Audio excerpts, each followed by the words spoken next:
निसर्गाच्या कुशीत असंख्य औषधी वनस्पती आढळतात.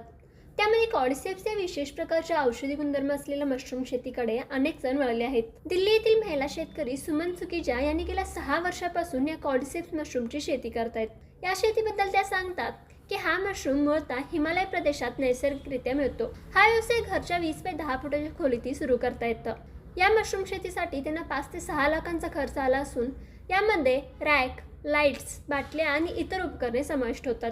मशरूम वाढीसाठी खोलीचे तापमान 18 ते 22 डिग्री सेल्सिअस इतकं आवश्यक असतं. बॅक्टेरिया आणि दूषित घटक आत येण्यापासून रोखण्यासाठी लॅमिनार एअर फ्लो, खोलीतील आर्द्रता राखण्यासाठी ह्युमिडिफायर आणि मशरूम लागवडीसाठी ग्लास जार वापरले जातात. सुरुवातीला टिश्यू कल्चरचा एक छोटा तुकडा कोनिकल फ्लास्कमध्ये टाकून लिक्विड स्पॉन तयार केला जातो. यामुळे टिश्यू कल्चरची मात्रा वाढते. हा लिक्विड स्पॉन ग्लास जारमध्ये असलेल्या सबस्ट्रेटमध्ये टाकला जातो. सुरुवातीच्या वाढीच्या टप्प्यात सुमारे 8 दिवस पूर्ण अंधार आणि त्यानंतर 3 ते 4 दिवसांसाठी प्रकाश अंधारचक्र वापरले जाते. या मशरूम शेतीत पहिल्या टप्प्यापासून ते अंतिम उत्पादनापर्यंत सुमारे 3 महिन्यांचा कालावधी लागत असून तयार झालेला मशरूम बाटलीतून काढून डिहायड्रेटरमध्ये सुकवून पॅकिंग करून विक्री करतात. सुमन यांच्या मशरूम उत्पादनाचा 30 ग्रॅम पॅक 800 रुपयांमध्ये विकला जात असून प्रति किलो सुमारे 93 ते 95 हजार रुपये उत्पन्न मिळत असल्याचं त्या सांगतात.